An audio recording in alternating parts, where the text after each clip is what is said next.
The maid accidentally bumped into me 5 minutes later and whispered, "Don't drink it. Just trust me." I didn't understand then. But when I watched Camilla's body convulse on my living room sofa 20 minutes after that, her perfect skin turning the color of old newspaper foam gathering at the corners of her mouth, I understood everything. My name is Elena Morrison. I'm 64 years old, and I've been dying for 3 months without knowing it. Let me tell you how I found out. October 15th, 2024, a Tuesday. I remember because Tuesdays have always been my favorite, the day Charles and I used to have our business lunches that were really just excuses to hold hands in the booth at Mario's and pretend we were still 25. He's been gone 15 years now, but I still wake up on Tuesdays expecting to smell his cologne. Instead, that morning I woke to the sound of my phone buzzing on the nightstand. 6:47 a.m., too early for a social call. "Mom." Bruno's voice had that tone, the one he used when he was about to ask for something while pretending he was doing me a favor. "We need to have a family meeting today, about the company's future." I sat up in bed, my joints protesting the way they always did these days. The morning light coming through my bedroom windows in Beacon Hill was weak and gray, promising rain. What kind of meeting, I asked, though I thought I knew. We'd been dancing around this conversation for months, Bruno hinting that I should think about succession planning, Camilla leaving articles about retirement on my desk with helpful sticky notes. "Just planning ahead, Mom, making sure we're all on the same page. Camilla and I have some ideas about expansion. We want to make sure your legacy is protected." My legacy, as if I were already dead. "What time?" I asked, swinging my legs out of bed. My feet looked old on the hardwood floor, veiny and spotted with age. When had that happened? 10 o'clock. "We'll come to the house." After we hung up, I sat there for a moment looking around the bedroom I'd shared with Charles for 30 years. The 4-poster bed he'd insisted on buying. The reading chair where I used to nurse Bruno at 2 in the morning. The photograph on my dresser, Charles and me on our honeymoon in Colombia. Both of us young and sunburned and impossibly naive about what life would demand of us. I didn't know it then, but I was looking at my old life for the last time. I made my way downstairs, holding the banister tighter than I used to need to. That was new too, this uncertainty in my own body. For 3 months now I'd been feeling off, dizzy spells, nausea that came and went. A weight loss my doctor had attributed to stress. "You're running a $12 million company, Mrs. Morrison," he'd said during my last visit. "Some anxiety is normal at your age. At your age." Everyone kept saying that as if turning 64 meant I'd crossed some invisible line into irrelevance. The kitchen smelled like coffee, that rich, dark Colombian roast Charles had introduced me to on our honeymoon. Grace, my housekeeper, had already started the morning routine. "Good morning, Mrs. Morrison," she said, not looking up from the coffee maker. Grace Patterson was 52, with graying hair pulled back in her usual neat bun and hands that never stopped moving. She'd been with me for 20 years since Bruno was in college. Quiet, efficient, always there. Lately, though, I'd noticed something different about her. A tension in her shoulders. The way her eyes would follow Camilla around the room during family visits. The way she'd find excuses to leave when my son and his wife were over. "Grace, you know you don't have to come in this early," I said, easing myself into a chair at the kitchen table. My favorite spot where I could see both the garden and the street, watch the neighborhood wake up. "It's no trouble." Her voice was soft, but there was something underneath it. Something tight. I watched her pour my coffee into the blue porcelain cup, the one from my mother's set, the one I'd been drinking from every morning for 40 years. The cup had a small chip on the rim where I'd accidentally knocked it against the sink in 1987. I'd cried that day, thinking I'd ruined something irreplaceable. Charles had kissed my forehead and said, "Now it's perfect. Now it's uniquely ours." "Bruno called," I said, wrapping my hands around the warm cup. My fingers looked old too, the wedding ring Charles had given me loose on my knuckle now. "He and Camilla are coming for a meeting about the company's future."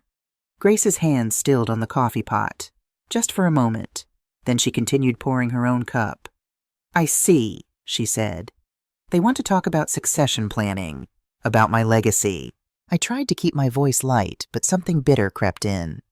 "About what happens when I'm not around anymore." Grace turned to look at me, then really look at me, and I saw something in her eyes I couldn't quite read. "Fear concern, Mrs. Morrison." She started, then stopped, shook her head. "Would you like some breakfast?" Just toast. I'm not very hungry lately. That was an understatement. I'd lost 12 pounds in 3 months. My clothes hung looser. My face looked gaunt in the mirror. Everyone said it was stress. Everyone said it was normal. Everyone was wrong. Bruno arrived at exactly 10:00 a.m. dressed in one of his expensive Tom Ford suits, the kind that cost more than Grace made in a month. He'd always been particular about his appearance, even as a child. Got that from his father's side. Charles had been the same way, tall, dark-haired, impeccably dressed. But where Charles had worn his elegance with warmth, Bruno wore his like armor. "Morning, Mom," he said, kissing my cheek with the kind of perfunctory affection that had replaced genuine warmth sometime around his 30th birthday. I couldn't pinpoint exactly when it had happened, this transition from my sweet boy to this stranger in expensive clothes. "Camilla should be here any minute. She stopped to pick up those pastries you like from Flower Bakery." I was sitting in the living room, Charles's favorite room with its dark wood paneling and stone fireplace, the wall of family photographs chronicling happier times. There was Bruno at 5, gap-toothed and grinning, holding up a finger painting of our family. Bruno at 12, awkward in his first suit at Charles's funeral. Bruno at 25, his MBA graduation me, standing proud beside him. When had that proud, loving son become this calculating stranger? Bruno settled into the armchair across from me, checking his phone, his leg bouncing with barely contained energy. He was nervous, I realized. Why was he nervous? "How's the company doing?" he asked, not looking up from his screen. "You see the quarterly reports," I reminded him gently. He was VP of operations after all. "We're doing well, better than well. 3 major contracts in the past 6 months. Best profit margins in years." Right. Still not looking at me. "That's actually part of what we want to discuss today." Before I could ask what he meant, the front door opened. I heard Camilla's voice calling out that melodious, carefully cultivated tone she used. Like everything about my daughter-in-law, her voice was beautiful and perfectly controlled. "Elena, darling, I hope you're ready for a treat." Camilla Reed Morrison swept into the living room in a cream-colored blazer and navy skirt, her blonde hair styled in perfect waves, carrying a white bakery box tied with ribbon and an insulated coffee carrier with 3 cups. She was beautiful, objectively, undeniably beautiful. Bruno had met her at a business conference 4 years ago and married her within 6 months. I'd been happy for him then. Camilla was charming, educated, successful in her own right. She'd worked as a pharmaceutical chemist before transitioning to marketing, as she put it. "You're always so considerate," I said as she set the items on the coffee table. "I brought coffee from that new place on Newbury Street," she said, pulling out 3 cups. "I know how much you love trying new blends, Elena." I did love trying new coffees. It was one of the small pleasures that reminded me of Charles. But something about this felt off. Grace had already made my coffee my usual routine, my usual cup. Why bring outside coffee? "That's so thoughtful, dear, but Grace already—" "Oh, but you have to try this one," Camilla insisted, her smile never wavering. She was already pouring coffee into my favorite blue porcelain cup, the one she knew I preferred. How had she known to bring that specific cup from the kitchen? "It's a special Colombian blend. The owner said it reminded him of traditional recipes from Medellin." My blue cup, my mother's cup, the one with the small chip on the rim. Camilla handed it to me, and I took it because refusing would have been rude. The coffee was darker than my usual morning brew, and when I raised it to my lips, there was something in the aroma that wasn't quite right. A bitter note underneath the richness. "Thank you," I said, holding the cup but not drinking. "Not yet." Bruno had stood up when Camilla entered, and now they exchanged a glance, quick, almost imperceptible, but I caught it. Some unspoken communication between husband and wife. "So," Bruno said, sitting back down and pulling a leather briefcase onto his lap. "Mom, we wanted to talk to you about the future of Whitmore Industries." Whitmore Industries. The company Charles and I had built from nothing. His family name, my leadership. $12 million now, up from $4 million when he died. 15 years of my life, growing what we'd started together. "I'm listening," I said, setting the coffee cup on the side table. My hands felt strange, slightly heavy. Was I getting another dizzy spell? "The thing is," Bruno continued, pulling out a thick stack of papers, "Camilla and I have been developing some ideas for expansion. New markets, international partnerships. But to move forward, we need to streamline the decision-making process." "Streamline," I repeated. "What Bruno means," Camilla interjected smoothly, perching on the arm of his chair, is that you've worked so hard for so long, Elena. You deserve to enjoy your retirement. Let us handle the day-to-day stress while you relax." There it was again, that assumption that I was ready to step aside, that I was too old, too tired, too irrelevant. "I'm not feeling stressed," I said carefully. "In fact, I was just telling Bruno that the company is performing better than ever." "Of course it is," Camilla said quickly, "because of the foundation you built. But think about what we could do with fresh perspectives, modern approaches." Bruno spread the documents on the coffee table between us. I could see legal language, signature lines, dates. "These are just transfer of authority forms," he said. "Partnership agreements. Our lawyers have reviewed everything. It's really just a formality to begin the transition." Begin the transition. From me to him. From my control to his. "I'd need to review these carefully before signing anything," I said, reaching for the papers. But my hand felt heavy. Strange. The warmth I'd felt earlier was spreading through my chest, and the room tilted slightly. "Of course," Bruno said, but his voice had an edge of impatience. "But maybe you should finish your coffee first, Mom. You look a little pale." I did feel pale. Weak, even. When had that started just now? Or had I been feeling this way since I woke up? No, since I started drinking the coffee. The thought came unbidden, sharp and clear through the growing fog in my head. But that was ridiculous. Paranoid. Why would I think that Camilla was watching me intently now, I realized? Not with concern, but with something else. Something that looked almost like anticipation. "Elena, dear, are you all right?" she asked, standing up. "You do look unwell." I opened my mouth to respond, to say I was fine, that I just needed a moment. But the words wouldn't come properly. The room was definitely tilting now, and there was a strange taste in my mouth, bitter metallic. And that's when Grace appeared. She came into the living room carrying a tray of silverware, completely unnecessary silverware that we didn't need for a business meeting. Grace never did anything unnecessary. "Excuse me, Mrs. Morrison," she said, moving toward the side table where I'd set my coffee cup. "I need to—" And then she stumbled. It wasn't dramatic. No wild flailing or theatrical falling, just a simple loss of balance, catching herself against my arm, her hand steadying on my shoulder. But it was enough. Enough for the coffee cup to tip, for the dark liquid to splash across my lap and onto the floor, soaking into the Persian rug Charles's mother had given us. "Oh no, Mrs. Morrison, I'm so sorry." Grace's voice carried more emotion than I'd heard from her in months. Years, maybe. As she knelt to clean up the spill, she looked directly into my eyes. Her face was inches from mine, and she whispered so quietly that only I could hear. "Don't drink any more of that. Just trust me." The words hit me like ice water. Trust her about what? But the urgency in her voice, the fear in her eyes, in 20 years, Grace had never been clumsy. Never. She dusted priceless antiques, handled delicate china, moved through my house with the precision of someone who understood the value of everything she touched. This was not an accident. "Grace," Camilla's voice was sharp, her composure cracking for just a moment. "How could you be so clumsy? That was a complete set. Mrs. Morrison values those cups." The anger in her tone was disproportionate. Why would she be so upset about a coffee spill? "It's quite all right," I heard myself say, though my voice sounded distant. The dizziness was still there, but my mind was suddenly sharply clear. Grace had done this on purpose. She had deliberately spilled my coffee. "Why, here, let me share mine with you," Camilla said quickly, reaching for her own cup. "You've barely had any, and you know how you need your morning coffee." She was already moving toward me, her cup raised to pour into mine, and Grace stumbled again.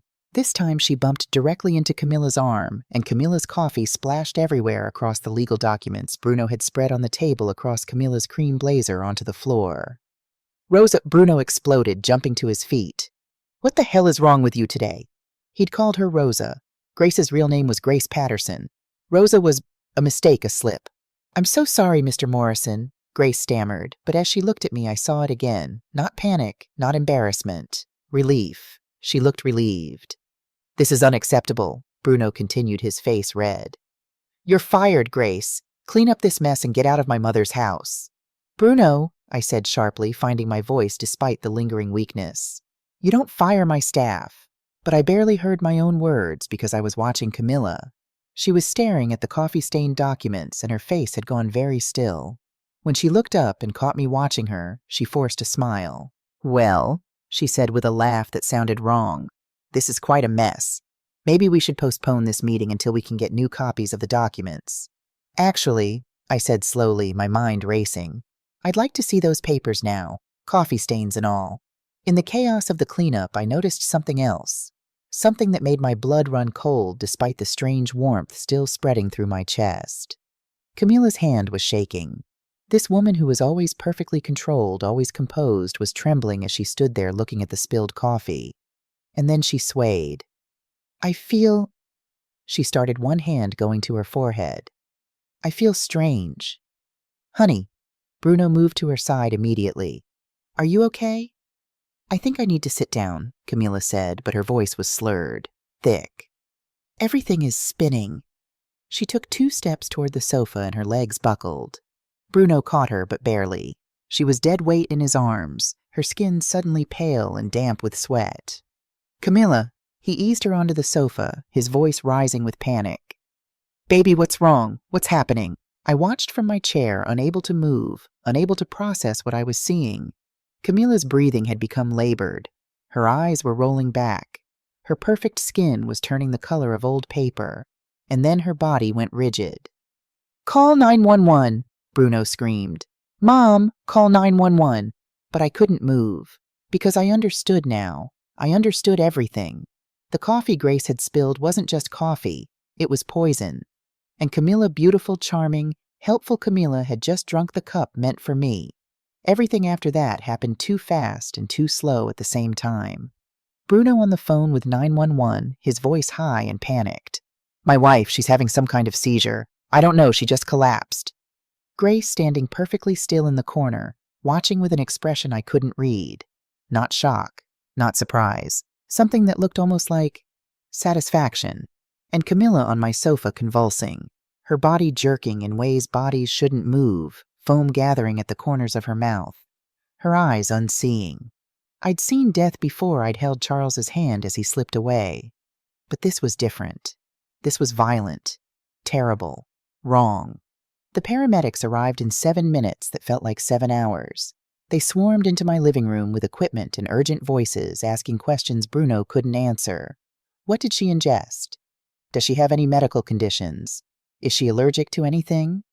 And then one of them, a young woman with kind eyes and steady hands. Ma'am, we need to take her to Boston General immediately. Her symptoms suggest toxic ingestion. Toxic ingestion. Bruno rode in the ambulance with Camilla. I followed in my own car, my hands shaking so badly I could barely grip the steering wheel. Grace had wanted to come, but I told her to stay. Told her we'd talk later, though I didn't know what we'd say. Don't drink it. Just trust me. Grace had known. Somehow Grace had known that coffee was poisoned. Had known it was meant for me. Had known that if Camilla drank it instead... I gripped the steering wheel tighter, my knuckles white. The dizzy feeling from earlier had mostly faded, leaving behind a terrible clarity. For 3 months I'd been feeling sick, weak, confused, weight loss, digestive issues. For 3 months Bruno and Camilla had been coming to the house for business meetings, and Camilla had always insisted on handling the coffee service. Always so helpful, always so thoughtful. The blue porcelain cup. She'd known exactly which one to use. How many times had she poisoned me? How many times had I drunk coffee laced with yum? What arsenic? Something slow-acting. Something that would make my death look natural. Elderly woman under stress. Heart failure. Such a shame. I could almost hear them saying it at my funeral. Could almost see Bruno dabbing at dry eyes while he calculated his inheritance. $12 million. Whitmore Industries. The house in Beacon Hill. The investment accounts. The life insurance policies I'd never thought to check. How long had they been planning this Boston General Hospital loomed ahead, its emergency entrance blazing with lights, even in the gray morning? I pulled into the parking garage with hands that wouldn't stop shaking. Somewhere in this building, Camilla was fighting for her life, fighting against the poison she'd meant for me. And somewhere in my Beacon Hill house, Grace Patterson was waiting to tell me the truth about everything. The emergency waiting room smelled like antiseptic and fear. I found Bruno pacing in front of the reception desk, running his hands through his hair, a gesture from childhood when he was upset. For a moment, he looked like my son again, young, vulnerable, human. Then he saw me. Mom, His voice was steady, too steady. They took her back immediately. They won't tell me anything yet. I sat down in one of the plastic chairs, my legs finally giving out. Bruno sat beside me, but we didn't touch, didn't speak. Two strangers in a waiting room connected only by blood and lies. The truth was, I didn't know what to say to him. Was he part of this? Had he known Camilla was poisoning me? Or was he innocent, a husband genuinely terrified for his wife? I studied his profile, looking for answers in the face I'd known for 39 years. He looked worried, yes, shaken. But there was something else underneath, something that looked almost like calculation. I should call her parents, he said, finally pulling out his phone. They'll want to know. What are you going to tell them? The question came out sharper than I intended. Bruno looked at me, then really looked at me, and I saw a flash of something in his eyes. Fear, guilt. The truth, he said, that she collapsed at your house and we don't know why. But that wasn't the complete truth, was it? The complete truth was that Camilla had collapsed after drinking coffee that was supposed to be mine. Coffee that Grace had deliberately prevented me from finishing. Bruno, I started, but a doctor appeared before I could continue. She was in her 40s, tired-looking with kind eyes and a grave expression. Are you the family of Camilla Morrison? I'm her husband, Bruno said, immediately standing. This is my mother. How is she? She's stable for now, but we're running extensive tests. Her symptoms are consistent with toxic ingestion. The doctor consulted her tablet. Can you think of anything unusual she might have consumed today? Any medications, supplements, household products? Nothing, Bruno said quickly. We were just having coffee and discussing business when she suddenly felt dizzy and collapsed. The doctor made notes. What about the coffee? Where did it come from? A place on Newbury Street. But my mother and I had the same coffee and we're fine. Except that wasn't true either. I'd barely had any of mine before Grace spilled it, and what little I had consumed had made me dizzy and weak. We'll need to test any remaining food or drinks from your meeting, the doctor continued. The police will want to investigate if this turns out to be intentional poisoning. Police. I saw Bruno's jaw tighten almost imperceptibly. Just a tiny muscle twitch, but I knew that Tell had known it since he was 5 years old and lying about eating cookies before dinner. Of course, he said smoothly. Whatever you need. After the doctor left, Bruno immediately pulled out his phone again. I need to call Rosa and have her clean up the mess from this morning before the police get there. Actually, I said quietly, I think we should leave everything exactly as it is. He looked at me sharply. Why would we do that? Because if someone tried to poison Camilla, the evidence might help them figure out who did it. We stared at each other for a long moment. In his eyes, I saw the truth I'd been afraid to acknowledge my son knew. He'd always known. You think someone deliberately poisoned her? He asked carefully. I think we shouldn't make any assumptions until we know more. I stood up, my legs steadier now. I'm going to step outside for some air. Mom, I need a minute, Bruno. I walked out of the hospital into the weak October sunshine, pulled out my phone with shaking hands and called Grace. She answered on the first ring. Mrs. Morrison. Not a question, a statement, as if she'd been waiting. Grace, I said, my voice breaking on her name. Tell me what you know. There was a long pause. Then, not over the phone. Can you meet me somewhere? We're in Marley's Cafe on Commonwealth Avenue. 20 minutes. Another pause. Mrs. Morrison? I'm sorry I didn't tell you sooner, but I couldn't watch them kill you. The line went dead. I stood there on the sidewalk outside Boston General Hospital, my phone still pressed to my ear, trying to process what Grace had just said. I couldn't watch them kill you. Them, not her, not Camilla alone. Them, Bruno and Camilla, my son and his wife, planning my murder together. For 3 months they'd been slowly poisoning me. And today was supposed to have been the final dose, the one that would send me into cardiac arrest while I signed away my company to the very people killing me.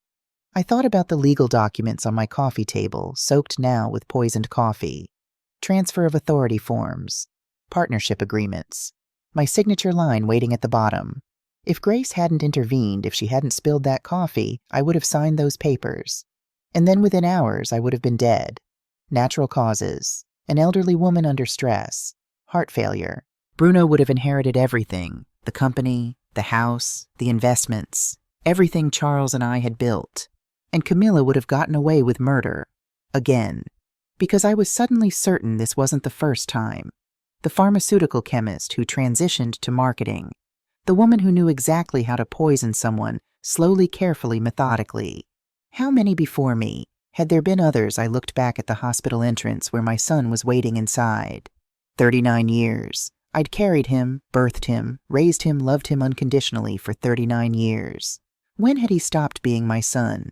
When had money become more important than the mother who'd given him life? I didn't have answers, but I knew where to find them. 20 minutes later, I was sitting across from Grace Patterson in a small cafe that smelled of cinnamon and old coffee, listening to her explain exactly how long my own family had been planning my death. Marley's Cafe was the kind of place that existed in every neighborhood, small, dimly lit, with mismatched chairs and the lingering smell of coffee that had been brewing since dawn. Grace was already there when I arrived, sitting in a corner booth with her back to the wall. Old habits, I thought. Even after 14 years away from police work, she still chose seats like a cop. Wait, police work? She saw the question on my face as I slid into the booth across from her. "There's a lot you don't know about me, Mrs. Morrison," she said quietly. "A lot I should have told you years ago." A waitress approached, young, tired-looking, probably working her way through college. Grace ordered 2 coffees without asking what I wanted. She knew. After 20 years, she knew everything about me, including apparently that someone was trying to kill me. "How long have you known?" I asked, my voice steadier than I felt. Grace reached into her purse and pulled out a small notebook, the kind detectives use in movies. Except this wasn't a movie. This was my life, documented in careful handwriting across dozens of pages. 3 months, she said, sliding the notebook across the table. July 18th was the first time I noticed something wrong. I opened the notebook with hands that wanted to shake but wouldn't let themselves.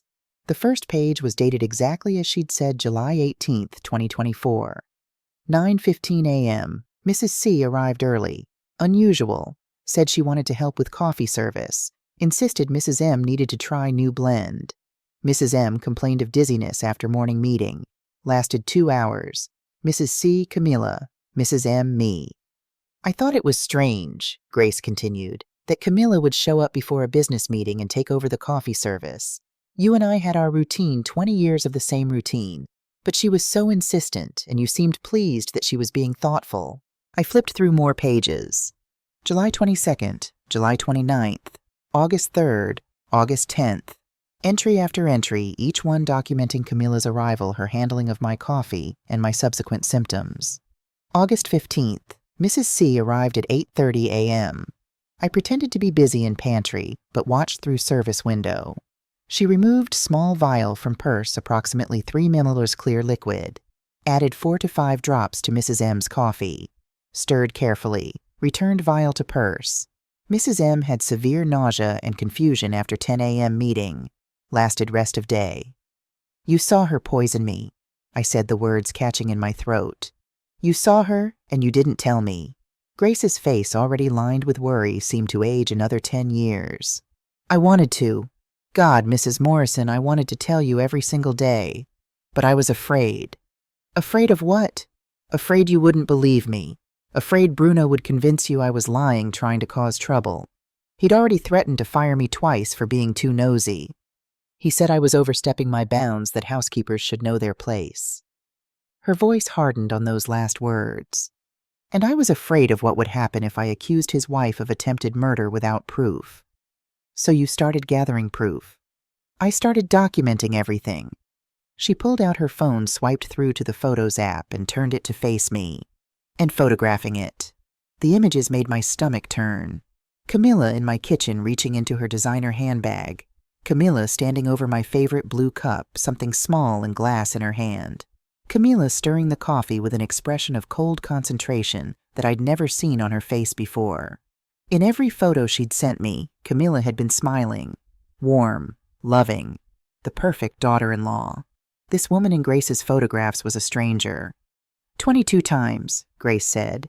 "I documented 22 separate incidents of her adding something to your coffee. The symptoms got worse each time: dizziness, nausea, confusion, weight loss. But you kept attributing it to stress, to getting older. Your doctor said it was normal for your age."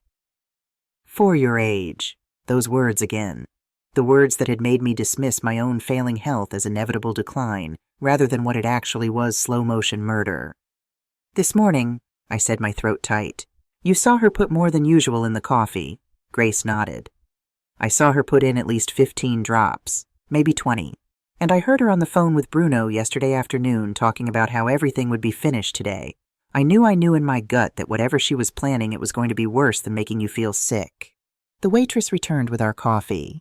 I looked at the cup she set in front of me, white ceramic, completely ordinary, and felt my stomach heave. Would I ever be able to drink coffee again without wondering if someone was trying to kill me? Grace reached across the table and squeezed my hand. Her fingers were rough, calloused from years of work. Strong. I couldn't let her kill you, she said simply. You've been good to me for 20 years. You were there when Maria needed surgery, when I couldn't afford it, when I thought I was going to lose my daughter. You paid for everything. You never made me feel like charity. You treated me like family. My eyes burned with tears I refused to let fall. You saved my life, Grace. But Camilla, she trailed off and I saw something flicker across her face. Not quite guilt, but close to it. She drank the poison meant for you. I made sure of that. I stared at her. What do you mean you made sure? The second spill wasn't an accident either, Grace said quietly. When Camilla tried to pour her own coffee into your cup, I deliberately bumped into her. I wanted the coffee to spill on those documents to ruin them so you couldn't sign anything. But I also knew... She took a deep breath. I knew Camilla was the type who couldn't stand to waste anything. Efficient. Controlled. I thought she might try to salvage her own coffee, drink it despite the spill. You thought she'd drink the poison. I hoped she would. Grace met my eyes without flinching. Is that wrong? I wanted her to face what she'd done to you. I wanted her to know what it felt like. I should have been horrified. Should have been appalled that Grace had in essence turned Camilla's murder weapon against her. But all I felt was a fierce, burning gratitude. There's something else, Grace said, pulling out a flash drive from her purse. Something about Bruno. My heart, which had been racing, seemed to stop entirely. What about Bruno? He knew Mrs. Morrison. He's known for months. Grace's next revelation hit me like a physical blow. About 6 weeks ago, I was cleaning Bruno's home office, the one he keeps locked when he's not here. He'd left the key in the door by accident. She handed me the flash drive. I found a digital recorder hidden in his desk drawer. When I checked it, there were dozens of files. Conversations between him and Camilla. He was recording his own wife. He was recording evidence, Grace corrected. I think he discovered what Camilla was doing, and instead of stopping her, he saw an opportunity. Let her kill you, inherit everything, then use the recordings to either blackmail her into silence or turn her in and look like the shocked innocent son. The betrayal was so complete, so thorough, that for a moment I couldn't breathe. My son hadn't just participated in a plot to murder me, he'd planned a double cross of his own co-conspirator. I copied everything, Grace continued. Every file on that recorder. I knew you'd need to hear them. She paused. Mrs. Morrison, they're very difficult to listen to. Play them, I said. Grace pulled out her phone, connected earbuds, and handed one to me. We sat there in that small cafe, our heads close together like conspirators ourselves, while I listened to my son discuss my murder. Recording number 1, August 20th, 2024, 10:47 p.m. Camilla. She's getting weaker. Did you see her at the board meeting today? She could barely focus. Bruno. Yeah, how much longer? Camilla. Another month, maybe 6 weeks. We can't rush it. The whole point is for it to look natural. Bruno. The faster the better. I'm tired of playing dutiful son. Tired of pretending I give a damn about her legacy. I pressed my hand against my mouth to keep from making a sound. That was my son's voice. Those were my son's words. Tired of playing dutiful son. Recording number 2, September 3rd, 2024. 11:23 p.m. Bruno. What if they test for poison? Camilla. They won't. She's 64, has been having health problems for months, runs a high-stress company. Heart failure is completely plausible. As long as we keep the doses small and consistent, the arsenic will be mostly metabolized by the time she dies. Bruno. Arsenic. Jesus, you're sure you know what you're doing? Camilla, laughing. Baby, I used to formulate drugs for a living. I know exactly what I'm doing. Arsenic poisoning mimics so many natural conditions: fatigue, digestive issues, confusion. They'll never suspect. Arsenic. For 3 months I'd been ingesting arsenic. The element was building up in my system, slowly shutting down my organs, preparing my body for the final fatal dose. Recording number 3, September 15th, 2024, 9:15 p. M. Bruno, I've been moving money from the operating accounts. Camila, how much? Bruno, 347,000 so far. By the time she's gone, I'll have moved close to $500,000. Camila, won't the accountants notice? Bruno, not until the quarterly audit. She'll be dead by then. We'll blame it on system errors, rogue employees, whatever. Once I'm in charge, I can bury it. Camila, laughing, my criminal mastermind. I love it when you're devious. Bruno learned from the best. $347,000, nearly $500,000. While he was planning my death, he was also robbing the company Charles and I had built together. Camila, I'm ready to finish this. I'm putting the final dose in tomorrow's meeting coffee. Bruno, you're sure, Camila? I calculated the dosage based on her current toxicity levels. This amount will cause cardiac arrest within 2 hours of ingestion. Quick, relatively painless, completely untraceable if they don't know to look for it. Bruno, what about Grace? She's been watching you in the kitchen. Camila, that nosy bitch. We'll fire her the next day. Give her a month's severance so she can't claim wrongful termination. She'll be too busy looking for another job to ask questions. Bruno, I love how smart you are. I love how you think of everything. Camila, I love you too, baby. After tomorrow, we'll never have to worry about money again. We can sell the house, liquidate the company travel. Maybe buy that place in Monaco you've been dreaming about. Bruno, to us, to freedom. Camila, to freedom. Tomorrow. They'd recorded that conversation 5 days ago. Tomorrow meant today, October 15th. The final dose, the cardiac arrest, my death. Except Camila had drunk it instead. Grace stopped the playback and gently pulled the earbud from my ear. I was crying without meaning to, silent tears running down my face. There are more, she said softly. 18 files total, but that's the worst of them. Bruno, I whispered. My son, my baby. I'm so sorry, Mrs. Morrison. I wiped my eyes with a napkin, tried to pull myself together. You said there was one more recording. From yesterday. Grace hesitated, then nodded. This one is different. It shows that Bruno was planning his own betrayal. She played the final recording. Bruno, wait, I've been thinking. Camila, about what? Bruno, what's stopping you from doing this to me someday? You've done it perfectly. You've killed someone before. Camila, allegedly. Bruno, don't give me that. David didn't just drop dead of heart failure at 38. You killed him for the insurance money, moved to Boston, found another mark. What makes me think I'm not next? Camila, long pause. Baby, don't be paranoid. We're partners. Bruno, I'm serious. You've proven you can murder someone and get away with it. How do I know that after Mom is dead you won't decide you don't need me anymore? Camila, angry. I can't believe you, Bruno. I want insurance. I've been keeping recordings of all our conversations about this. Every plan, every dose, every discussion. If anything happens to me, they go straight to the police. Camila, you've been recording us, Bruno. Just a precaution. Think of it as mutually assured destruction. We each have evidence against the other. That way we both stay safe. We both stay honest.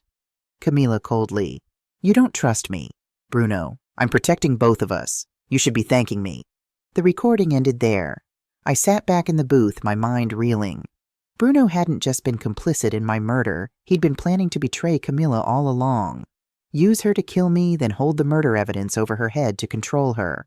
Or turn her in and play the shocked son who'd uncovered his wife's crime. Who is David? I asked. Grace pulled out her phone again this time, showing me a news article from 6 years ago. San Diego man 38 dies. Suddenly, David Reed, a successful software engineer, died unexpectedly on March 3, 2018. The cause of death was determined to be acute heart failure. Reed is survived by his wife Camila Reed and his mother Patricia Reed.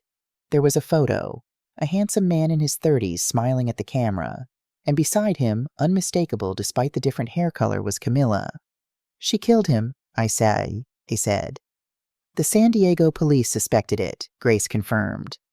I called an old friend who still works homicide out there. He said they investigated David Reed's death as a possible homicide but couldn't find enough evidence. The body was cremated before they could order an autopsy. The insurance company eventually paid out and Camila moved away 2 months later. The case went cold. She's a serial killer. She's a serial killer, Grace agreed. And she was planning to make you her second victim. I looked at the flash drive Grace had given me. My son's voice preserved digitally plotting my death. The evidence of his betrayal recorded by his own hand. We need to go to the police, I said. I know. I have everything ready, the notebook, the photos, the recordings. It's more than enough for them to investigate, probably enough for charges. I thought about Bruno at the hospital, pacing and worried. Was he worried about Camilla? Or worried that his plans had gone wrong? Was there any part of my son left in that man? Or had greed consumed everything good in him? There's one more thing, Grace said. Bruno told me this morning that I was fired, but before I left I saw something on his phone. He'd already called a lawyer even before the ambulance arrived. He was prepared for this possibility. He has Jonathan Blackwood on retainer. Jonathan Blackwood. I knew that name. He was one of the most expensive criminal defense attorneys in Boston. The kind of lawyer who only took cases he thought he could win. Bruno had been prepared for everything. Every possibility. Every outcome. Except one he hadn't prepared for Grace Patterson's courage. 2 hours later, I was sitting in Boston Police Department's Detective Bureau, watching Detective Sarah Williams review Grace's evidence with the methodical attention of someone who'd seen too much human evil to be shocked by anything. Mrs. Morrison, Detective Williams said, looking up from Grace's notebook, I'm going to be direct with you. If what's documented here is accurate, you've been the victim of attempted murder for approximately 3 months. Hearing it stated so plainly, so officially, made it real in a way it hadn't been before. The coffee your daughter-in-law brought this morning was intended to be the final dose, Williams continued. The amount of arsenic required to trigger cardiac arrest after months of buildup would be substantial. She wouldn't have survived more than a few hours after drinking it. But she did drink it, I said. Camilla drank it instead of me.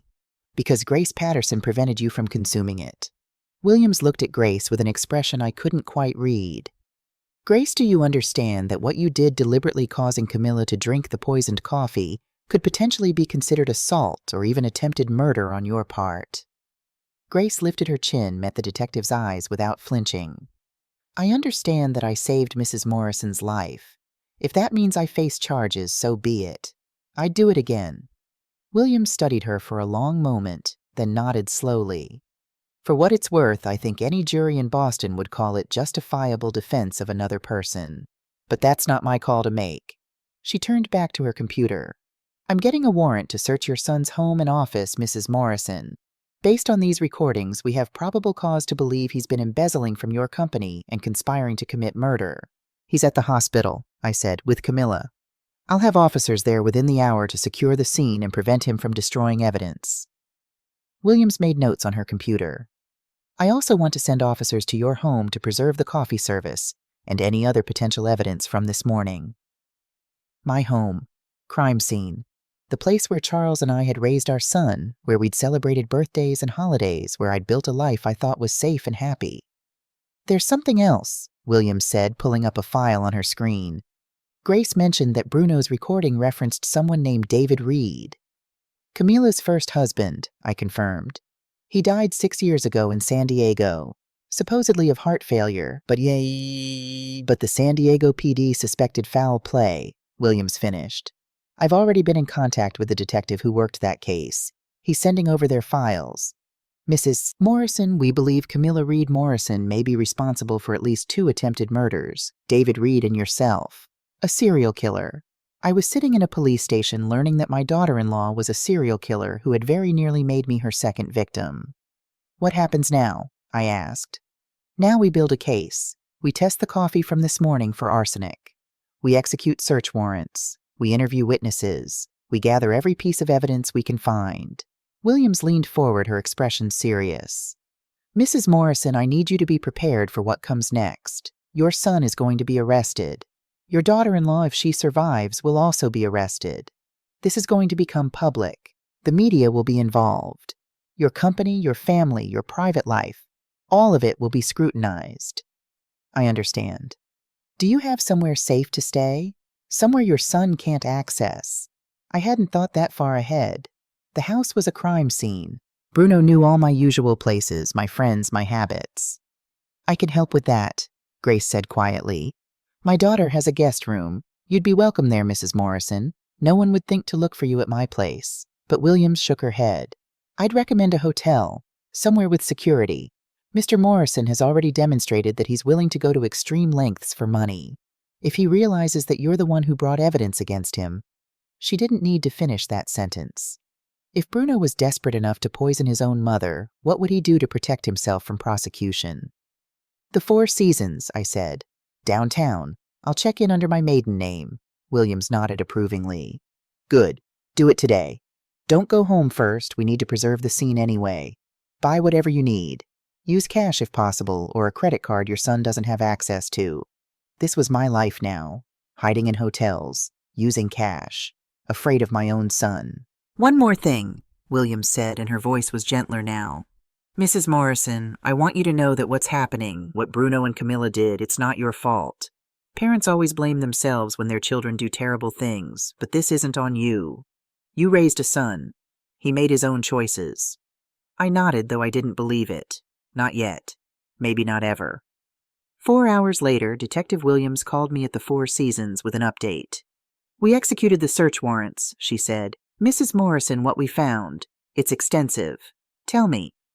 Life insurance policies on you totaling $5 million, all taken out within the past 14 months. Your son is the sole beneficiary. $5 million. On top of the company, the house, the investments. Bruno had been planning to collect at least $8 million from my death. Bank records showing systematic transfers from your company accounts. $347,000 moved into personal accounts controlled only by Bruno. The pattern started 8 months ago, before Camilla's poisoning campaign began. Bruno had been stealing from the company for longer than she'd been poisoning me. We found the vial of arsenic in Camilla's desk at Whitmore Industries, hidden in a locked drawer. The lab confirmed the contents medical-grade arsenic trioxide, highly concentrated. There's enough in that vial to kill 20 people. 20 people. How many had she been planning to murder? Was I just one in a long line?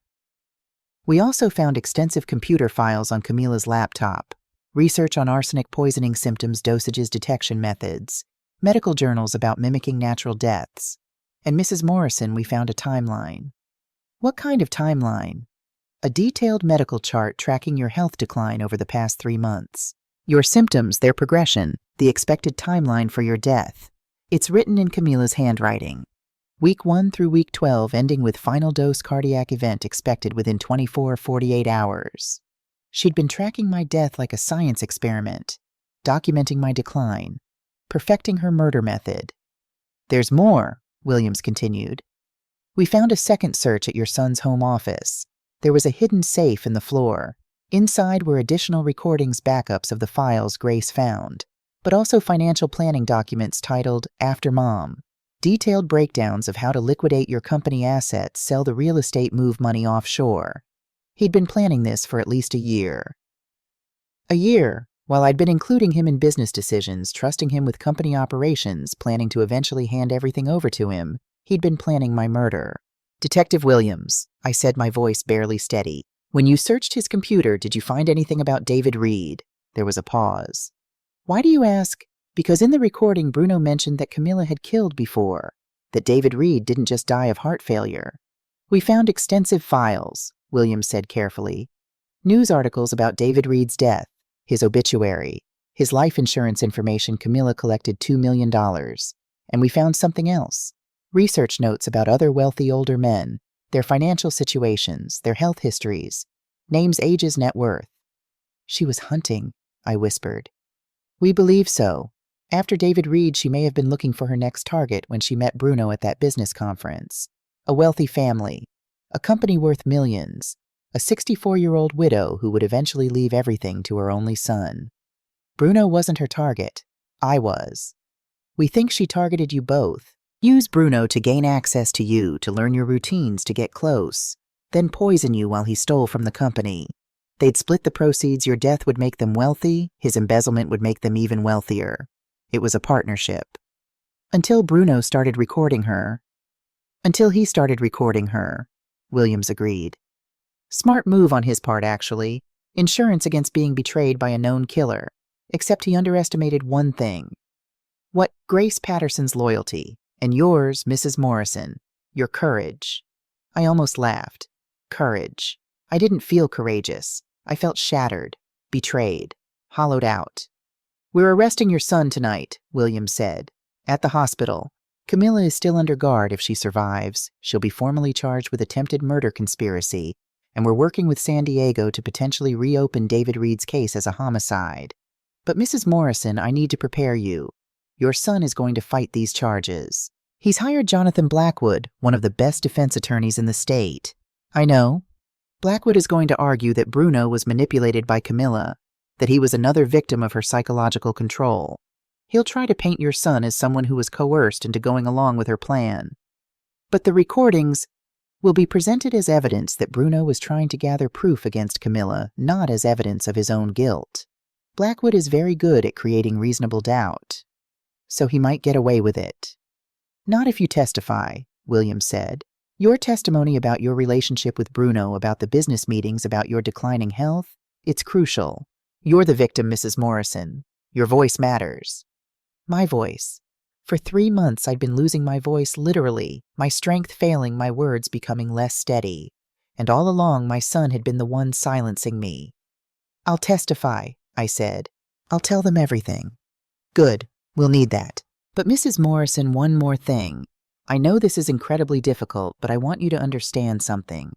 What Bruno did, planning your murder, stealing from you, betraying you, it doesn't define you. It defines him." After we hung up, I sat in my hotel room for a long time looking out at the Boston skyline. Somewhere out there, my son was being arrested. Somewhere out there, Camilla was fighting for her life against her own poison. And here I was alive, still breathing, still here. Grace had saved me. A woman I'd employed as a housekeeper had risked everything, her job, her safety, potentially her freedom, to protect me. My son had tried to kill me for money. My housekeeper had saved me for love. I thought about what Detective Williams had said. It doesn't define you. It defines him. But what did it say about me that I'd raised a son capable of such evil? What had I done wrong? What had I missed? The questions circled in my mind like vultures, but I had no answers. Maybe I never would.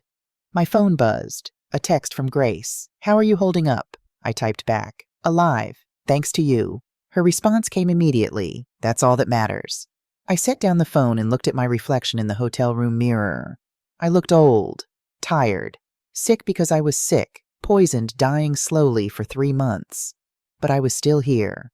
Tomorrow I would figure out what came next. Tomorrow I would start rebuilding my life from the ashes of my son's betrayal. Tonight I would just sit here and be grateful that I'd lived to see tomorrow at all. At 9:47 p.m. my phone rang. Detective Williams again. "It's done," she said. "We arrested Bruno at the hospital. He's being processed now." "How did he react?" "He claimed shock. Said he had no idea Camilla was poisoning you. Said he thought the business meeting was legitimate. He's sticking to the story that he's another victim of her manipulation. And the recordings, the embezzlement. He claims the recordings were him trying to gather evidence against Camilla, that he discovered what she was doing and was documenting it to protect you. As for the money, he says it was legitimate transfers for business expenses that he was planning to account for in the quarterly reports." Lies. All lies. But smooth, plausible lies that Blackwood would polish into a defense strategy. "Mrs. Morrison, I need to tell you something else. When we arrested him, Bruno asked to speak with you." My heart clenched. "What did you tell him?" "That you were unavailable, but he's going to try to reach you. He knows your number, your email, your friends. He's going to try to convince you that this is all a misunderstanding, that if you just talk to him, he can explain everything." "I won't talk to him." "Good. Don't. Anything he says to you could potentially be used in his defense. He might even record your conversations, try to get you to say something he can twist." Williams paused. "He's your son. I know this is hard, but right now he's also a suspect in your attempted murder. You need to protect yourself." After we hung up, I blocked Bruno's number, blocked his email, blocked him on every social media platform I had. My son, my only child, the boy I'd carried for 9 months, nursed, raised, loved unconditionally for 39 years. Blocked, erased, gone. I cried then. Finally, I let myself cry. Not quiet tears like at the cafe, but loud, wrenching sobs that came from somewhere deep inside. I cried for the son I thought I had, for the mother I thought I'd been, for the family that had never really existed except in my naive imagination. I cried until there were no tears left, until my eyes were swollen and my throat raw. And then somehow I fell asleep in that anonymous hotel room, alone but alive. Tomorrow I would be strong. Tomorrow I would fight. Tonight I just needed to survive. April 2025, 6 months after the morning that should have been my last. I stood outside Suffolk County Superior Court watching the media vans line up along the street. Camera crews, reporters, curious onlookers who'd been following the story since it broke in October. Mother targeted for murder by son and daughter-in-law had been the headline that went national. My face, gaunt and tired from months of arsenic poisoning, had been on the cover of every Boston paper. People magazine had called it the most shocking family betrayal of the decade. I didn't read the articles anymore. Didn't watch the news segments where legal analysts debated whether Bruno had been Camilla's accomplice or her victim. I knew the truth. I'd lived it. Grace squeezed my hand. Ready. I looked at her, my friend, my protector, my family. In the 6 months since that October morning, Grace Patterson had become more important to me than any blood relative ever had. She'd testified at the grand jury hearing. She'd sat with me through sleepless nights when the weight of Bruno's betrayal felt too heavy to bear. She'd helped me move my belongings from the Beacon Hill house into a new home in Wellesley, a fresh start in a place not haunted by memories of Charles and tainted by Bruno's crimes. As ready as I'll ever be, I said. We walked up the courthouse steps together past the reporters shouting questions I didn't answer. Inside the hallway was crowded with people waiting for various court proceedings, but I only saw 2 faces in the crowd. Bruno in an orange jumpsuit being led by deputies. He'd lost weight in jail, his expensive suits replaced by prison clothes that hung loose on his frame. When he saw me, he tried to smile, tried to look like the son I remembered. I looked away, and Camilla. She was being wheeled in separately, still weak from the arsenic poisoning. She'd survived barely. 3 weeks in intensive care, permanent kidney damage, but alive. Alive to face justice. The courtroom was packed. I sat in the front row of the gallery with Grace on one side and Margaret Sullivan, the district attorney, on the other. Behind us, I could feel the presence of reporters, court watchers, people who'd come to witness what one news anchor had called a modern-day poisoning drama. But this wasn't drama. This was my life. Judge Patricia Harrison entered, and we all stood. She was in her 60s with silver hair and sharp eyes that missed nothing. I'd learned she had a reputation for being tough but fair, exactly what this case needed. The Commonwealth of Massachusetts versus Bruno Morrison and Camilla Reed Morrison, the clerk announced. Charges of conspiracy to commit murder, attempted murder embezzlement, and insurance fraud. Bruno and Camilla sat at separate defense tables. Their lawyers had convinced the judge to sever their cases, but both trials were happening simultaneously. Jonathan Blackwood sat beside Bruno looking confident in a navy suit that probably cost more than most people made in a month. Camilla's attorney, David Chen, looked less assured. He should be. The evidence against Camilla was overwhelming. District Attorney Sullivan stood to give her opening statement. She was 52, with the kind of commanding presence that came from years of prosecuting Boston's worst criminals. Ladies and gentlemen of the jury, she began, this is a case about the most fundamental betrayal imaginable. A mother betrayed by her only son. A woman slowly poisoned over 3 months by her daughter-in-law. A family business systematically robbed by the very person trusted to help run it. She walked them through the timeline. July through October. 22 instances of poisoning. $347,000 stolen. Life insurance policies worth $5 million. A murder plot so carefully planned that it almost worked. Almost, Sullivan said, her voice rising with emphasis. It almost worked because Elena Morrison trusted her son. She trusted her daughter-in-law. She never suspected that the family she loved was slowly, methodically killing her. She pointed at the defense tables. Bruno Morrison and Camilla Reed Morrison are not victims. They are predators, and the evidence will show beyond any reasonable doubt that they conspired together to commit murder for financial gain. When it was Blackwood's turn, he stood slowly buttoning his suit jacket with practiced ease. Members of the jury, he said, his voice smooth and reasonable, you're going to hear a lot of evidence in this trial. You're going to hear recordings of my client speaking with his wife about terrible things. But I want you to remember one crucial fact: Bruno Morrison never poisoned his mother. He never laid a hand on her. He never put arsenic in her coffee. He paused for effect.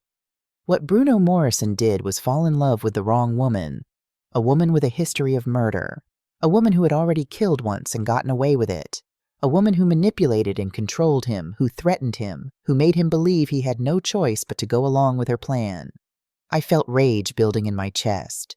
Blackwood was painting my son as a victim, as if Bruno hadn't laughed about my death on those recordings, as if he hadn't stolen nearly $500,000, as if he hadn't taken out life insurance policies on me without my knowledge. Bruno Morrison is guilty of being weak, Blackwood continued, guilty of being manipulated, guilty of not being brave enough to stop his wife, but he is not guilty of attempted murder. And by the end of this trial, I believe you'll agree. The first week of trial was dedicated to evidence, medical testimony about arsenic poisoning, financial experts detailing the embezzlement, police officers describing the search warrants and what they'd found. Dr. Maria Martinez took the stand and explained how arsenic works, how it binds to proteins in the body, disrupts cellular respiration, causes organ failure, how the small, consistent doses I'd been receiving were building up to toxic levels. If Mrs. Morrison had consumed the coffee prepared on October 15th, Dr. Martinez testified she would have experienced cardiac arrest within 2 to 3 hours. Given her weakened state from months of poisoning, death would have been almost certain. The forensic accountant walked the jury through Bruno's thefts, transfers disguised as business expenses, false invoices, money moved through shell corporations. Mr. Morrison was very sophisticated in his embezzlement, the accountant testified. He knew the company's systems intimately. He knew when audits happened, what would be checked, what could slip through. This was not impulsive theft. This was carefully planned financial crime. Detective Sarah Williams testified about the evidence found in Bruno and Camila's homes, the life insurance policies, the hidden safe, the timeline Camila had written tracking my declining health. In my 15 years as a detective, Williams said, I've never seen such detailed documentation of a murder in progress. Ms. Reed Morrison treated Mrs. Morrison's poisoning like a science experiment. She tracked every symptom, every dose, every step toward death. But the most damaging evidence, the evidence that made several jurors visibly upset, was the recordings. On day 8 of the trial, Sullivan played the recordings for the jury. The courtroom fell silent as Bruno's voice filled the room through the speakers. I closed my eyes, but I couldn't block out the sound of my son's voice plotting my death. Recording, September 3rd, 2024, Bruno. What if they test for poison, Camila? They won't. She's 64, has been having health problems for months, runs a high-stress company. Heart failure is completely plausible. I heard a juror gasp, opened my eyes to see several of them staring at Bruno with expressions of shock and disgust. Recording, September 15th, 2024, Bruno. I've been moving money from the operating accounts, $347,000 so far. Camila. Won't the accountants notice? Bruno. Not until the quarterly audit. She'll be dead by then. Both laugh. That cruel, casual laugh. Several jurors looked away from the defense table, their faces showing revulsion. Recording, October 10th, 2024, Camila. I'm ready to finish this. I'm putting the final dose in tomorrow's meeting coffee. Bruno, you're sure, Camila, this amount will cause cardiac arrest within 2 hours? Bruno, what about Grace? She's been watching you. Camila, fire her the next day. Give her some severance. She'll be too busy looking for another job to ask questions. Bruno, I love how smart you are. Camila, I love you too, baby. After tomorrow, we'll never have to worry about money again. The jury heard all 18 recordings. Nearly 3 hours of Bruno and Camila discussing my murder, my money, my death. Planning, laughing, celebrating. By the time Sullivan finished, 3 jurors were crying. One man in the back row looked physically ill. Blackwood's cross-examination of the police witness was brief and ineffective. Detective Williams, isn't it possible that Mr. Morrison was recording these conversations to gather evidence against his wife? No, Williams said flatly. If he'd been gathering evidence to protect his mother, he would have gone to police. Or told Mrs. DIL. Morrison. He did neither. But Mr. Morrison made these recordings to protect himself, to have leverage over Ms. Reed Morrison. That's not the behavior of someone trying to stop a murder. That's the behavior of an accomplice planning his own betrayal. On day 10, Grace took the stand. She wore a simple navy dress, professional, dignified. She'd been nervous that morning, worried she'd say the wrong thing, worried Blackwood would make her look like she'd overstepped her bounds. But when Sullivan asked her to explain what she'd witnessed, Grace's voice was steady and clear. "I saw Camilla Reed Morrison put poison in Elena Morrison's coffee 22 times over 3 months, she said. I documented every instance, I took photographs, and on October 15th, when I saw her put what I knew was a lethal dose in Mrs. Morrison's cup, I couldn't watch anymore. I had to stop it." "Why didn't you tell Mrs. Morrison sooner?" Sullivan asked. Grace looked at me, then her eyes apologetic. "I was afraid. Bruno Morrison had threatened my job twice for asking questions about company business. He told me I was getting too nosy, that housekeepers should know their place. I was a single mother with a daughter who needed me. I was terrified that if I accused his wife without proof, I'd lose everything." "So you gathered proof instead?" "Yes. I started documenting everything, writing it down, taking photos, even copying the recordings from Bruno's office when I found them. I knew I needed evidence that couldn't be denied." Sullivan nodded. "Grace, you've worked as a housekeeper for 20 years, but that's not what you did before, is it? No." Grace sat up straighter. "I was a detective with Boston PD for 14 years. I retired early after a shooting incident left me with PTSD. A murmur went through the courtroom. The jury sat up suddenly, more attentive. "So when you witnessed Camilla Reed Morrison poisoning Elena Morrison, you recognized what you were seeing?" "I recognized the signs of systematic poisoning, yes. The pattern of symptoms, the timing, the escalation. And I knew how to document it properly so that law enforcement would have what they needed." Blackwood's cross-examination was aggressive. "Ms. Patterson, you claim you were protecting Mrs. Morrison, but didn't you also cause Camilla Morrison to drink the poisoned coffee?" Grace didn't flinch. "I prevented Mrs. Morrison from drinking it. What Ms. Reed Morrison did after that was her own choice. But you knew the coffee was poisoned. You deliberately bumped into her, causing her to drink it." "I deliberately stopped a murder," Grace said, her voice firm. "If Ms. Reed Morrison drank the poison she'd prepared for someone else, that's poetic justice, not a crime." The courtroom erupted in applause. Judge Harrison gavelled for order, but I saw a small smile on her face. Blackwood's defense strategy became clear in the second week: blame everything on Camilla and portray Bruno as her victim. He called a forensic psychiatrist, Dr. Patricia Vance, who testified about coercive relationships and psychological manipulation. "In my professional opinion," Dr. Vance said, "Bruno Morrison exhibits classic signs of being in a relationship with a controlling, manipulative partner. Ms. Reed Morrison had a history of murder. She was a trained chemist who knew how to kill. Bruno Morrison was psychologically trapped." But Sullivan's cross-examination dismantled that defense methodically. "Dr. Vance, you testified that Bruno Morrison was manipulated. Can you explain to the jury how someone who's being manipulated steals $347,000 for their own benefit?" Dr. Vance hesitated. "Financial crimes can sometimes accompany... Can you explain how a manipulated person takes out $5 million in life insurance policies on their mother without telling her?" "Well, if he was afraid, can you explain how a manipulated person says, and I quote, 'I'm tired of playing dutiful son, and I love how smart you are,' when discussing his mother's murder?" Dr. Vance had no good answers. Blackwood also tried to introduce evidence of Camilla's previous husband's death, hoping to convince the jury that she was the sole villain. But it backfired when Sullivan pointed out that Bruno had known about David Reed's suspicious death. It was on the recordings, and had proceeded with the murder plot anyway. "If Bruno Morrison knew his wife had killed before," Sullivan argued, "and he still helped her plan another murder, that doesn't make him a victim. That makes him a knowing accomplice." Camilla's attorney, David Chen, took a different approach. He tried to argue that Camilla had acted alone, that Bruno was innocent. "My client made terrible choices," Chen admitted in his opening statement. "She will not deny that she poisoned Elena Morrison, but she acted alone. Bruno Morrison had no knowledge of what she was doing." But the recordings made that defense impossible. The jury had heard Bruno's voice. They'd heard him discussing the poisoning, the timing, the expected death. They'd heard him laugh about it. Chen's only hope was to portray Camilla as so manipulative that she'd even manipulated Bruno into thinking he was part of the plan, when really she was acting alone. It was a Despair on day 15. Sullivan dropped her bombshell testimony from San Diego. Detective Robert Torres, now retired, had worked David Reed's death in 2018. He took the stand and described the investigation that had haunted him for 6 years. David Reed was 38, healthy, athletic. He died suddenly of what was ruled heart failure, but everything about it felt wrong, Torres testified. His mother insisted something was off, said he'd been feeling sick for weeks before he died, dizzy, nauseous, weak. The same symptoms Mrs. Morrison experienced. Why wasn't it investigated as a homicide?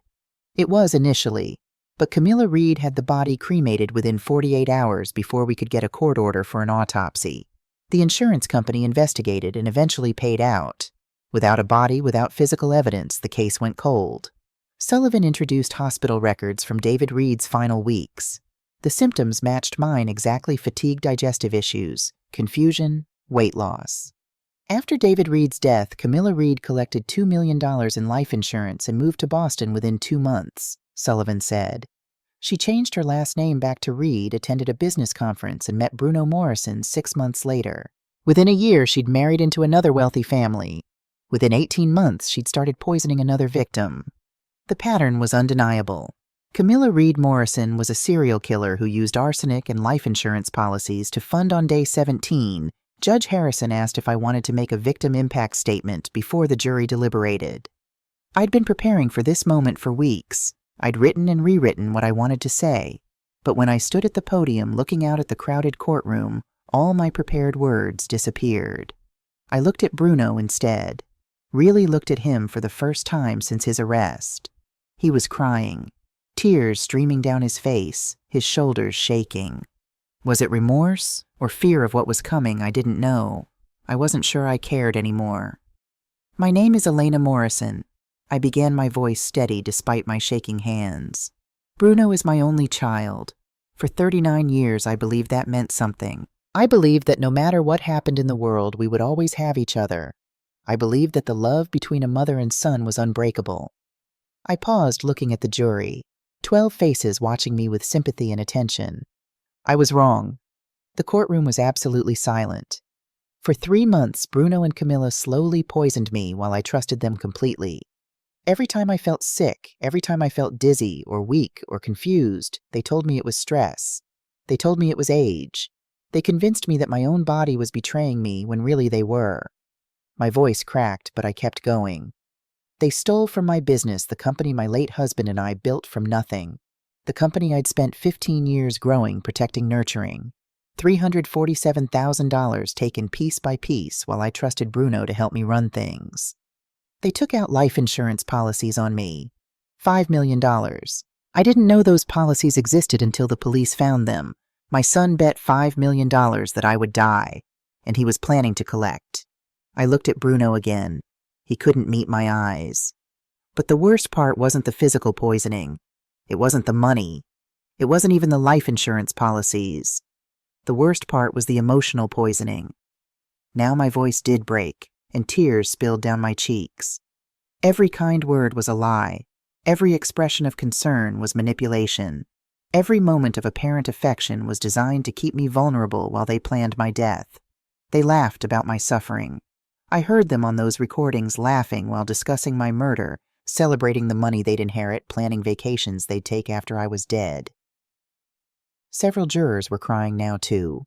Bruno once promised to take care of me after his father died. He was 24 years old, standing at Charles's grave, and he held my hand and said, "Don't worry, Mom. I'll always be here for you." I believed him. I believed that promise for 15 years. I wiped my eyes with a tissue Grace had given me. But Bruno wasn't taking care of me. He was waiting for me to die so he could inherit. And when I didn't die fast enough naturally, he decided to help it along. I want the jury to understand something, I said, my voice stronger now. This wasn't a crime of passion. This wasn't a moment of weakness or a mistake. This was calculated, systematic, premeditated murder. For 3 months, they poisoned me. For 8 months before that, Bruno stole from my company. For over a year, they planned my death. They had time to stop, time to change their minds, time to remember that I was a person, a mother, a widow, a woman who'd worked her whole life to build something good. But they didn't stop. They laughed. They celebrated. They counted the days until I would die. I looked at Camilla now, who was staring straight ahead, her face blank. Camilla Reed Morrison is a killer. She killed her first husband and got away with it. She tried to kill me and almost succeeded. If Grace Patterson hadn't been brave enough to intervene, I would be dead. And Camilla would be planning her next victim. As for Bruno, I turned to look at my son one last time. Bruno made a choice. Every day for 3 months he made a choice. He chose money over his mother. He chose greed over loyalty. He chose murder over love. Those were his choices. Not Camilla's, his. Mr. Blackwood wants you to believe that Bruno was manipulated, that he was a victim. But victims don't steal money.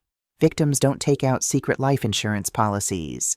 Victims don't laugh when discussing their mother's death. Bruno was not a victim. He was a co-conspirator. I took a deep breath, steadying myself for the final part. You know what the hardest thing about all of this has been? It's not the poisoning. It's not the betrayal. It's not even the fear of dying. The hardest thing has been accepting that the son I loved never really existed. The boy who brought me dandelions from the garden. The teenager who cried at his father's funeral. The young man who promised to take care of me. That person was real once. But somewhere along the way, he died. He died and was replaced by a stranger who saw me as nothing more than an obstacle to his inheritance. I've had to grieve my son twice. Once when I learned what he'd done, and again when I realized I'd already lost him long before that lost him to greed and entitlement and a coldness I never knew existed in him. My voice broke completely then, and I had to pause to compose myself. But here's what I want you to know. Here's what I need you to understand. They tried to kill my body, but they didn't kill my spirit. They tried to silence me, but I'm still here. I'm still speaking. I'm still fighting. Grace Patterson saved my life with a whispered warning and a deliberately spilled cup of coffee. She risked everything, her job, her safety, potentially her freedom, to protect me. She showed me what real loyalty looks like, what real love looks like, what family really means. Family isn't about blood, I said, looking at Grace, who was crying in the front row. Family is about people who choose to protect you, who choose to love you, who choose to stand beside you, even when it costs them something. Bruno and Camilla tried to teach me that family was a lie, but Grace taught me that family is real. It just might not be the family you were born into. It might be the family you choose. I turned back to the jury. I forgive Bruno. I forgive him because carrying hatred would poison me more surely than any arsenic. Hatred would make me as sick as he and Camilla tried to make me, so I forgive him. But forgiveness doesn't mean reconciliation. It doesn't mean I have to have a relationship with him. It doesn't mean I have to pretend what he did was anything less than evil. Bruno Morrison tried to murder his mother for money. That is the truth. That is what happened, and I'm asking you as the jury to hold him accountable for that truth. Don't let him hide behind claims of manipulation. Don't let him pretend he was a victim. He made choices, terrible, cruel, calculated choices, and choices have consequences. I am 64 years old. I should be planning my retirement, traveling, enjoying my grandchildren if I had any. Instead, I'm standing here asking a jury to convict my only son of trying to murder me. This is not the life I wanted, but it's the life Bruno's choices created. For him and for me. I looked at him one final time. You are no longer my son, I said quietly. You stopped being my son the moment you decided I was worth more to you dead than alive. You are a stranger to me now, a stranger who happens to share my DNA. I turned back to the jury. Thank you for listening. Thank you for being here. Thank you for caring about justice. That's all I have to say. The courtroom was silent as I walked back to my seat. Grace squeezed my hand, tears streaming down her face. Behind us, I heard sniffling tissues being pulled from purses. Bruno was sobbing openly at the defense table. Blackwood had his hand on Bruno's shoulder, but even he looked shaken by my statement. Judge Harrison gavelled quietly. Thank you, Mrs. Morrison. We'll take a short recess before closing arguments. The jury deliberated for 3 days. 3 days of waiting in that hotel room, unable to eat, unable to sleep, unable to do anything but replay the trial in my mind. Had I said enough? Had my testimony been convincing? Would the jury believe Blackwood's manipulation defense? Grace stayed with me the entire time. She'd taken leave from her job. She was working as a consultant for Boston PD, now training officers to recognize signs of elder abuse. Her old captain had been so impressed by her work on my case that he'd offered her a position. Not full-time detective, she wasn't ready for that, but something that used her skills and experience. On the afternoon of the third day, my phone rang. Detective Williams. "They've reached a verdict," she said. "Judge Harrison is reconvening court in 1 hour." My hands were shaking so badly I could barely hold the phone. "What do you think?" "I think justice is about to be served." An hour later, we were back in that courtroom, back in those same seats. The room was even more crowded than before word had spread that the verdict was coming. Judge Harrison entered. "Ladies and gentlemen, I understand the jury has reached a verdict." "We have, Your Honor," the jury foreman said. He was a man in his 50s, a teacher from Brookline who'd taken careful notes throughout the trial. "On the charge of conspiracy to commit murder in the first degree, how do you find the defendant Bruno Morrison?" The foreman looked directly at Bruno. "We find the defendant guilty." Bruno's head dropped. Blackwood closed his eyes. "On the charge of attempted murder in the first degree, how do you find the defendant Bruno Morrison guilty? On the charge of embezzlement in the first degree, guilty. On the charge of insurance fraud, guilty, guilty, guilty, guilty, guilty."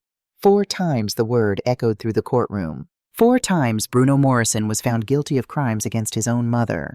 Camilla's verdicts came next. Identical. Guilty on all counts.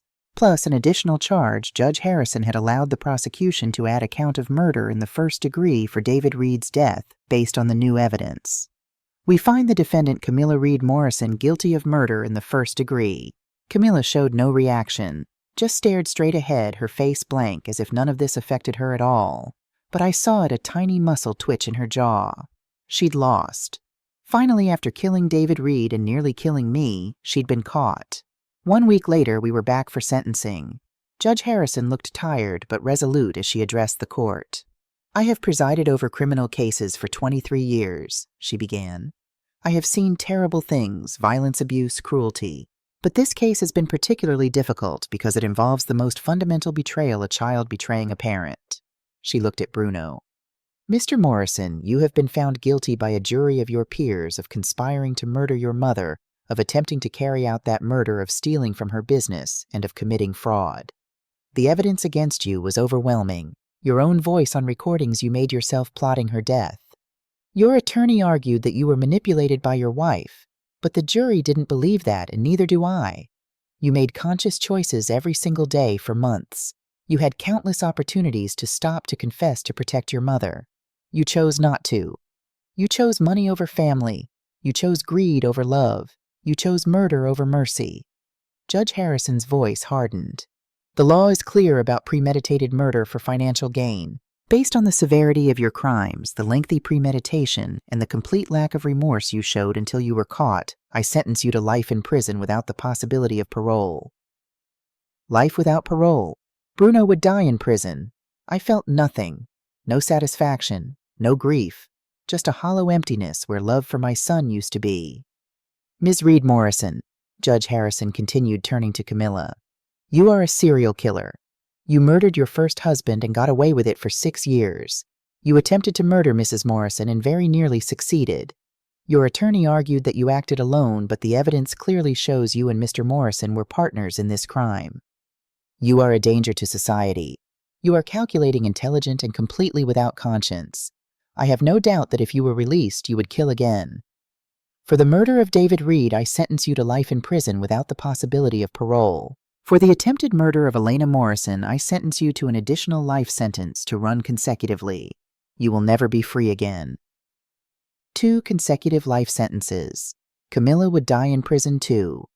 As the deputies led them away, Bruno looked back at me one last time. His mouth formed the word "Mom." I looked away. July 2025.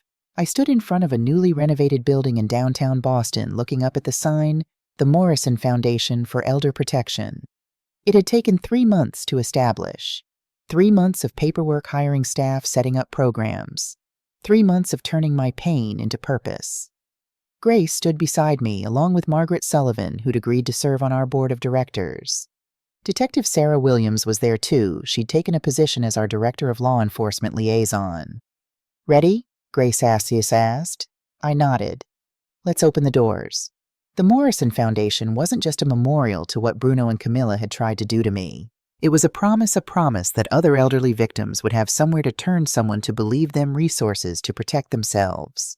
We'd partnered with law enforcement agencies across Massachusetts to train officers to recognize signs of elder abuse. We'd created a hotline for victims to report suspicions. We'd hired attorneys to provide free legal services. We'd established safe houses for elderly people who needed to escape abusive family situations. In our first week, we received 47 calls.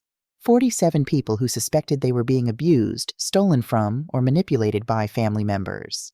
One of those calls came from a 72-year-old woman named Margaret Chen, whose son had been taking money from her accounts. We helped her gather evidence, file a police report, and ultimately prosecute. Her son was now serving 5 years for elder financial abuse. Another call came from a 68-year-old man whose daughter had isolated him from friends and was controlling all his finances. We helped him regain independence, reconnect with his support network, and establish legal protections. Story after story, victim after victim, each one a reminder that what happened to me wasn't unique. It was part of a larger pattern of elder abuse that happened every day in every community to people who trusted their families. 6 months after the trial, I stood in my new kitchen in Wellesley making coffee. Real coffee, the Colombian blend. Charles had loved the blend I'd been afraid to drink for so long. Grace's daughter Maria was there along with her 2 kids, Grace's grandchildren, who I'd come to think of as my own grandchildren. They called me Grandma Elena. Margaret Sullivan stopped by along with her husband. We'd become close during the trial, bonded by shared purpose and mutual respect. Detective Williams came too, bringing her partner and a bottle of wine. This was my family now, not blood relatives, but people who'd chosen to love me. People who'd stood beside me when my own son had tried to kill me. People who'd helped me rebuild when everything fell apart. "To Elena," Grace said, raising her glass of wine. "To survival, to justice, to new beginnings. To chosen family," I added, looking around at these people who meant more to me than any DNA connection ever could. We drank, and then Maria's youngest, a 6-year-old named Sophie, tugged on my sleeve. "Grandma Elena, can you tell us about your work at the foundation?" I knelt down to her level. "What do you want to know, sweetheart?" "My teacher said you help people who are being hurt by their families. Is that true?" "Yes, that's true." "That's very brave," Sophie said seriously. "My mommy says you're a hero." I looked up at Maria, who was smiling through tears. "I'm not a hero," I told Sophie. "Your Grandma Grace is the hero. She saved my life." "But you're helping other people now," Sophie insisted. "That makes you a hero too. Maybe she was right. Maybe we could both be heroes. Maybe that's what healing looked like, taking the worst thing that ever happened to you and using it to prevent it from happening to someone else." October 15th, 2025. Exactly 1 year after the morning that should have been my last. I woke up in my bedroom in Wellesley, sunlight streaming through the windows. Grace was already up. I could smell coffee brewing downstairs. Real coffee. Safe coffee. Coffee made by someone who loved me. I got dressed and went downstairs to find Grace at the kitchen table reading the newspaper. "Morning," she said, looking up with a smile. "Happy anniversary." "Happy anniversary," I replied, pouring myself a cup of coffee from the pot she'd made. 1 year since Grace had whispered, "Don't drink it. Just trust me." 1 year since Camilla had convulsed on my sofa after drinking her own poison. 1 year since my life had fallen apart and been rebuilt into something stronger. "The foundation report came in," Grace said, sliding a folder across the table.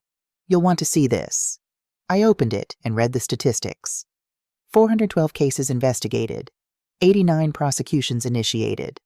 $4.7 million in stolen assets recovered. 156 victims relocated to safety. 23 lives saved from immediate danger. 23 people who were alive because of the work we were doing. 23 people who'd been headed toward the same fate I'd nearly met. "We're making a difference," I said softly. "We are," Grace agreed. My phone buzzed. A text from Maria Foundation Gala tonight. Don't forget 7 p.m. Sophie is so excited to see you. The gala, our first annual fundraiser. We'd sold out 300 people coming to support our work. politicians, business leaders, everyday people who believed in our mission.